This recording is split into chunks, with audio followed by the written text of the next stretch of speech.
Hello everyone. It's time for another Friday Reads. So I want to start this time by talking a bit about the Dublin Literary Award because the winner was announced yesterday. I have already made a video talking about all the shortlisted books and a bit of the idea of the prize, so I will link that down below. But the winner this time was Milkman by Anna Burns, which I'm quite happy about. I really like that book and I think it has a lot of literary merit, so I was quite happy about that. It was not my favorite simply because of the fact that it has already won the Booker and it already has quite a broad acclaim, so I wanted the prize to highlight something that was a bit less known. But other than that, I think it's a very worthy winner, so I'm quite happy about it. And connecting to that, we can go to the things that I read this week, because I read 3 books for the shortlist. So I read All the Lives We Never Lived by Anuradha Roy, Drive Your Plough Over the Bones of the Dead by Olga Tozarzuk, and Histoire de Laviolance by Eduard Louis. So I talk in that video a bit more about these 3, but basically All the Lives We Never Lived is about a boy in India and his relationship with his mother, because his mother ran away from their town and went to Indonesia so that she could become the artist she wanted to be, instead of being limited by the traditions of the place. And I thought this one had some good moments, but also the story itself was not as captivating as I wanted it to be. Then Drive Your Plough Over the Bones of the Dead by Olga Tozarzuk is about an old woman in rural Poland trying to solve a mystery of a murder, sort of. And this woman is very quirky, and it's supposed to be, I guess, a bit like a monk called Uwe, that kind of, you should feel some warmth towards her, even though she's very grumpy sometimes and she's very, she's not the easiest person to get along with. But I didn't connect with her, so this did not work for me. I think that Olga Tokarzuk's language is beautiful, but this particular story did not work for me. That doesn't mean I'm not going to pick up any other Olga Tokarzuk. I think she's a very interesting writer and I want to know more of her writing. And then the last one is Histoire de Laviolance by Eduard Louis, and this is an auto-fiction novel about a man that is raped one night in Paris, and his experience with the act itself, and also with the aftermath and the police and the hospital, taking into account that he's gay and he's Algerian. So I think that this was brutal in the topics that it's touched upon, and it didn't hold any punches, and also it was very interesting to add that gay Algerian perspective into the book, and I really like this book. This one was one of the ones I was hoping could win, but Milkman won, so it's all fine. And then another one that I finished for another project for the Booker Boy book club that Kieran from Katie Books organized. I will also link him down below. It was Apeirogon by Colum McCann, and this one is about the conflict of Palestine and Israel, and it follows 2 families from the 2 different sides who both lost a daughter to the conflict, and how that made them more aware that conflict has to end, rather than the rivalry and the revenge coming out. And that part of the story was beautiful. The part that focused on these 2 families was super powerful, but I think that this book lacked focus, and it was trying to be extra poetic with something that I think worked better if it was raw. So I personally did not enjoy this book as much as everybody else seems to, but that happens sometimes. I also have a review of the book, a full review, so I'll link that below as well. And then the last book that I finished just yesterday is The Great Offshore Grounds by Vanessa Veselka, and I'm buddy reading this with Rainier from Rainier Books, and we're planning to do a video talking more about it sometime in the future. But I really like this book. So this book starts with two sisters, Cheyenne and Livy, and they go to their father's wedding, and the father gives them a bit of information that they about their mother that they did not previously know. So they Cheyenne goes into this road trip adventure to find out what it is all about, and through that they reconnect with their family, and we see all the relationships. It's very complicated relationships. The main characters are Cheyenne and Livy, of course, but then you have Kristen, who is the mother, but then they discover that they might not be the mother that they thought she was. So then we have Justine, who is the other woman that can be the mother, and then we have Essex, who is a boy that Kristen adopted when he was 16 or 17, I think. So it's sort of a brother to them, but then it all gets more complicated than that. And this is one of those books that keeps challenging what you think the book is going to be.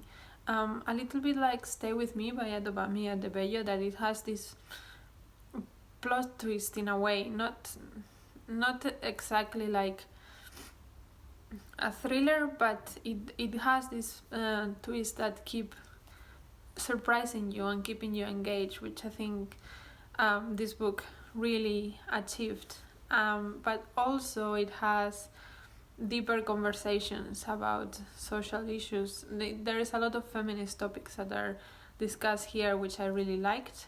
And then there is also a lot of references to Moby Dick and other titles similar to that. So I think that this was a lot of fun. It was an epic adventure, and it kept me engaged and kept me reading all the way through, and it was great. It was a great experience, and I cannot wait to talk to Rainier about it, because I think we both enjoyed it, and there are some things that I would love to talk to someone about. So yeah, I really like that one. And then the last thing I finished in audio was The Kingdom of Copper by S.A. Chakraborty, and that's the second book in the Debabat series. And this is just a lot of fun. I think I like this book better than the first one, simply because we now understand a little bit more about all of the relationships with the tribes. So the story made a lot more sense from the beginning, and all the different fights that they have, it all makes a lot more sense now. So I am really enjoying this trilogy, and listening to it, it's working for me, because it's just a lot of fun. So I don't want anything overly heavy when I'm listening to something. So this is working really good, and I'm really liking that book. So yeah, that's great. The things that I'm reading right now. So the first one, it's Possession by S.A. Byatt, and this is for the Barterhorse book club, backlisted book club, and we were supposed to start the conversations yesterday. I have not managed to finish this on time, but I think there is already Boxer messages waiting for me when I do. But I'm about 200 pages in, which is less than the point I wanted to be at this point, but it's okay. And this is about several things. It's kind of a romance, but at the same time it's kind of a mystery. So these two literature students are trying to discover some mysteries about one of their favorite authors. And there are a lot of letters and a lot of poems woven into the book. It reminds me a bit, in a sense, to The Name of the Rose by Umberto Eco. I don't know if that is just me or it's an actual thing, but it does remind me of that. And so far, I think that the writing style is quite compelling, and I can read it quite fast, but at the same time, I tend to find literature student stories bit touching on the pretentious, because all these poems and these letters and this language is not my thing. So yeah, I'm reading it quite fast, but I'm not loving it at the moment. But I will wait to know when I finish it. And then another thing that I'm reading at the moment is The Little Friend by Donna Tartt. I have been reading this for a while because it's the little read-along that Kieran from Katie Books and Grace from J.K. Reads organized. And I haven't read any more of this week, I think. And I think that reading it so slowly is completely taking me out of the story. So I really want to finish this weekend so that I can be done with it and move on. I think it's not that I'm not enjoying it or that I think it's a bad book. It's just that the way I'm reading it is not working for me. So I think I just have to get immersed into this book this weekend. And then the last thing I started is The Mirror and the Light by Hillary Mantel. So I was in the waiting list of my library for this book, and I have been there for months, and it's still not coming my way. And I think the next possibility that it comes my way is like middle of November. So I decided that I was going to start this in audio because Script has the audio, and just deal with it because I cannot wait that long. So yeah, that's a pity, but that's what it is. So I'm actually enjoying the audio quite a bit. I love the British accent, so that's cool. But yeah, I'm quite enjoying it so far. It's the third book in the Wolf Hall trilogy by Hillary Mantel, and it was longlisted for the Women's Prize. It was longlisted for the Booker, and it was a scandal that it was not shortlisted for the Booker. But since I'm trying to read the whole long list of the Booker, I wanted to read this. And I think it's the last one I'm going to be able to finish.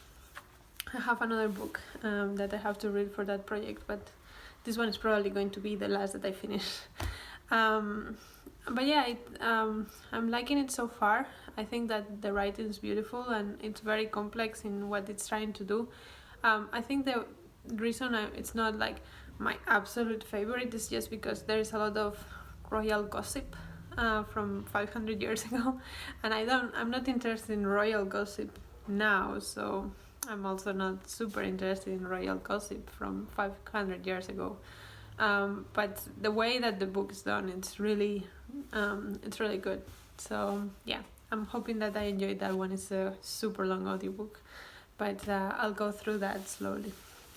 So for future plans, today starts the cozy reading weekend that Lauren from Lauren and the Books is organizing, and I'm planning to participate. I don't think I will stick to the time slot that she has put. I think I'll just try to read as much as possible this weekend, and I'm planning to vlog it because I haven't vlogged in a while, so I thought that would be fun. So yeah, expect a vlog from me sometime soon. And the plans for the weekend and that reading weekend is to finish these two books. I have about 300 pages of this one and 200 pages of this one. So I'm hoping I can finish them both, also because they are due in the library on Sunday. And then the other one that I'm planning to read this weekend is This Mournable Body by Tsitsi Dangarembga, which is the other Booker long-listed book that I have not read. And it's actually the last one from the shortlist that I have not read. So once I finish that, I can make a full review and I can talk a little bit more about what my thoughts on the Booker as a whole and on the winner are. And I'm looking forward to that. And then after the weekend, the things that I want to read, I need to read The Bass Rock by Evie Wyld, because on Thursday I have my In Real book club for this, which we meet in Discord anyway, but we have seen each other in person before. And the other one is Girls Will Be Girls by Emer O'Toole, which is my reread project book for this month. and I want to catch up with that because I have been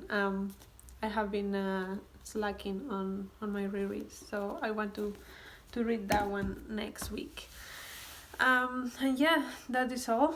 I'm hope that you are doing well. Let me know if you have thoughts on any of these books, on any of these projects that I'm doing at the moment. I will keep you updated on the Cosa Reading Weekend, on the Booker Prize, and I hope you enjoyed this video, and until next time, bye!